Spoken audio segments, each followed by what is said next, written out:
So, did you guys know that 5.8 million homes need to be built by 2030 to restore affordability levels that were seen in 2004?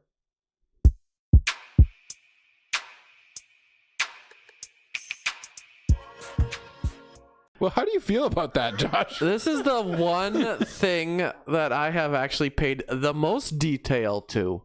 Okay, it bugs me because I came from a construction background.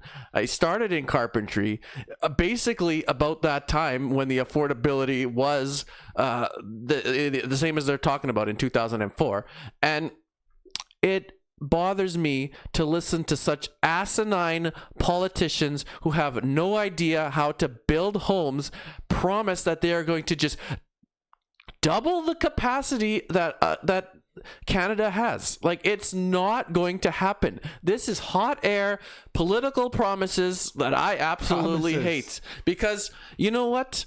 There's another harsh reality that you can not just throw money at this problem like the liberals and the lefties seem to think you can. This main issue, it's complex, and one of the harsh realities is you need skilled and unskilled laborers to build these homes and get all of the things done that need to, like the infrastructure and stuff, to build these homes. And you know what? The cost of everything is just going up. The skilled laborers in and of themselves are barely making enough money now from the economy from the last 10 years of this liberal government. All of a sudden, they're going to be like, well, we also need unskilled laborers. Who's coming over here to do those jobs that are hard work for a piddly money that basically would be considered minimum wage? Like, it should be considered minimum wage. It's not enough. These people are going to be gone and retired in soon, and then what? Carney will magic up 500,000 houses a year with nobody to build them. You're right, and it bothers me because this is a multifaceted problem. And firstly, we've recently discovered that the Liberal government has allowed the trades funding to go, so that people basically will have to be paying for their own scholarships or their own funding in schools, and they promise that they'll bring it back. Like, it's asinine. These people, and those apprenticeships are for the skilled workers, right? Mm-hmm. The unskilled workers are people who learn on the job and get not even enough money to sustain a livelihood for anybody in Canada anymore. So the fact that they think that after all these people going to retire and not be able to replenish that workforce, they are going to just simply double the workforce and build twice as many homes is insane. It's impossible.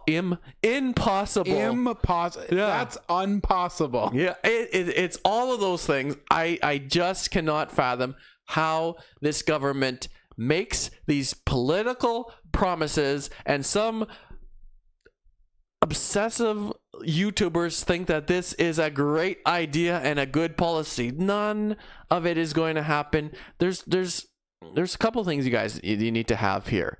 You need to first off have a market that is sustainable. So what's going to happen is you need to have the housing market increase with supply, right? Because we've increased the demand by having so many immigrants come into Canada, and they need places to live, right?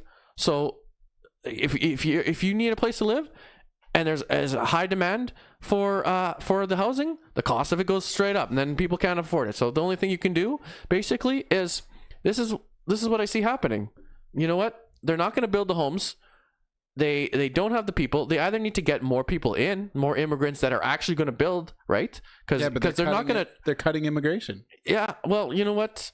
It kind of goes to solving the problem, but they're still going to have some immigration. They're going to have to focus it on building these homes and getting the skilled and unskilled laborers that will actually come in and do the homes. If not, no.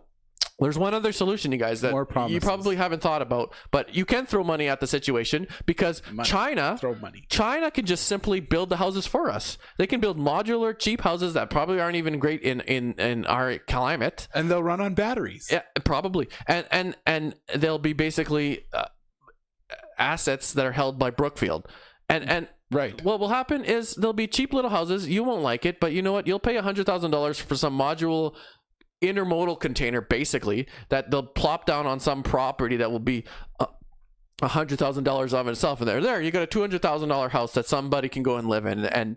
And Brookfield, the prime minister's probably in the prime minister's holdings, will make some money off of it, so when he retires he'll get extra money, and that's what Canadians are going to get, just cheap houses imported from China to solve the problem. And that's the only way they're going to increase the housing market or the housing demand that they say they're going to buy. And that's probably why the government has both of them, the Conservatives and the Liberals, have promised that what is it? Is it no GST on new homes? People in the CBC have criticized that for a while, saying, I would like to interject. Sure. Because they're not both saying the exact same thing. Okay. Clarify. The Conservatives have said no GST on new homes. Yeah. The Liberals have said up to $1 million or something. Right. Yeah. The Liberals have said no GST for first-time home buyers. You're right. On new homes. And those are the guys that really need to get into the market. The point I'm making here is the reason that, thank you for clarifying, but the reason that they are promising no GST, the CBC made an article, a video, or whatever you want to call the news articles, the things they do. They made it a video about it's approximately $65,000 worth of savings in the purchase of a new home on average in Canada here, which is great. You don't have to pay an extra $65,000 that would just basically go to GST. It'll make the price of owning that house just a little bit less. But the reality is, it's not on the homes that are built that they can't even build that's going to get you that savings on GST. It's going to be the however many few $1,000s that you save on your China-built home that you save. That's why both governments, or both potential governments, realize that they need to have the GST savings, because they're going to flood the market with cheap houses, because it's the only way that is possible in the short term, because it's too intricate of a problem for simple governments to solve. Well, you know what, Josh? They're both wrong. Both parties are wrong. You know what the correct policy should be? Go on, tell me, because they don't know. No GST. Yeah? On your primary residence. Mm-hmm. If you're buying a new home. And to clarify, that's a good idea. They always say new homes, because if you buy a house that is not new, there is no GST on it. Yeah. Oh, and that goes to my point, actually, because they have to. There's only so much demand, so you can buy used houses, but they're going to have to be flooding the market with the cheap houses. But you know why I say on your primary residence? Mm-hmm. To avoid what you said. So companies like Brookfield can't just massively profit on turning over all these homes. Yeah, and producing more homes and investing in large-scale builders and that's right? true. Because if there's no GST on new homes, they'll mass produce crappy little homes like you said. Yeah. And then, Brookfield or a company like them will just buy them all, not pay any GST on them, and then turn them into rental properties and charge Canadians way too much money for it. And that brings up a greater point in the housing crisis. It's more complex than that, and more, you know what? I lean more conservative. I lean more libertarian for the most part. But on this one point in particular, if well managed by the proper managerial government, you do need to have the regulations in place to manage this housing crisis. And I don't trust that it will be the Liberals, but it's a complex issue, and I think regulation is required here. Things like getting immigration policies so that we get builders that can help us build the homes, maybe lowering the number of immigrants so we don't create a high demand on housing and skyrocket the cost of houses, and other things like they do in New Zealand. You can't even own a house unless you are a resident of like a citizen, not just a resident, a citizen of that country. So you don't have wealthy, rich BlackRock or Chinese investors buying property in Vancouver and just leaving it empty because it's an asset to them, and nobody even lives in it. Like, to an extent, I won't say it's a fundamental right, but it is definitely a fundamental necessity that housing needs to be affordable and part of managing this crisis is some regulation. Having those BlackRock guys and investors come and own properties and just rent it out to Canadians or whoever lives here is ridiculous. It shouldn't be legal, and I think there should be regulation on that. Maybe there should be a limit on how many residential properties can be owned by a single entity. That as well.